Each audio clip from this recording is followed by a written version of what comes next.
Haba ng tingin guys, oh. Kapila si Madam, boboto nga guys. Ano. Boto lahat disqualified. Boto lahat para walang Kapila tayo sa isang room.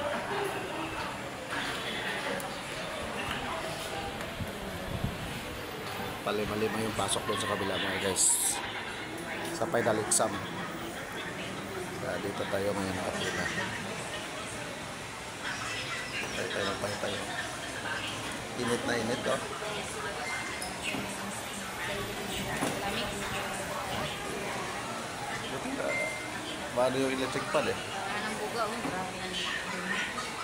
Hindi ka malamig. Mas malamig kasi kahit pa paano. Hindi siya kaano mainit.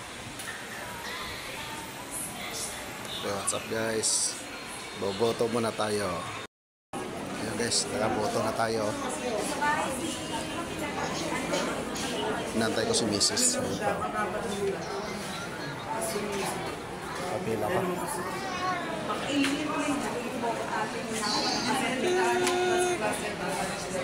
Nakaboto na rin.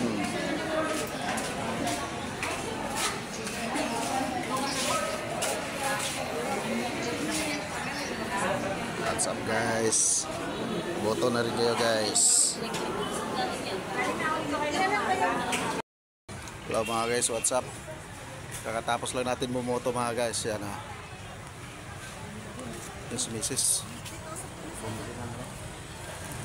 Bumili na palamig. Nauhaw.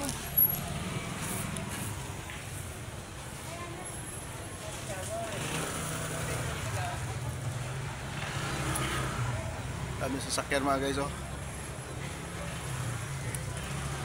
Tambak. Pero peaceful yung ano natin dito. Peaceful yung election dito sa Barangay Musones, anong sites mga guys.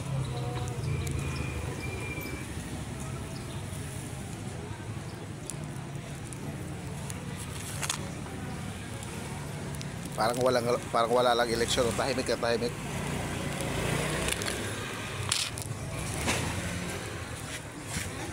Ha? Alis tayo?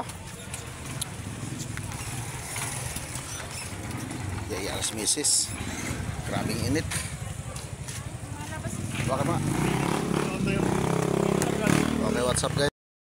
Hello mga guys, magandang gabi. Ito tayo ngayon mga guys ha. Kukumustahin ko lang kayo mga guys. Kung naiboto nyo na ba yung politiko nyo o nakaboto na ba kayo mga guys. Ano na, nung oras na ngayon. Ayun na, tapos na yung botohan mga guys, 7:20 na ng gabi. Bukas malalaman na natin kung sino-sino yung mga nananalo mga guys. Siguro sa social media natin unang mapanood to. Kasi mas mabilis yung mga social media magano eh, mangalap ng information eh. Ayan. Lalo mga nagla-live. Yan mga guys. Congrats advance sa mga mananalong politiko mga guys. Sana wag manalo yung mga ano, yung mga korap ba, korap. Korap. Ay, ano guys. Ayan. Tapos atin bumoto kanina. Shout out yan kay Atty. Arellano, Ernesto Arellano sir. Sana lumusot tayo. Naway lumusot tayo. Tsaka kay Colonel Boseta, idol. Yan yung ano natin eh. Yan talaga yung ipinagdasal natin na isa sa mga manalo yung mga yan. Para naman ano, mayroong taga-kontra sa Senado. Hindi naman taga-kontra. Kung may mga mali lang naman talaga gano, hindi dapat payagan basta-basta. Okay, what's up guys? Congrats in advance.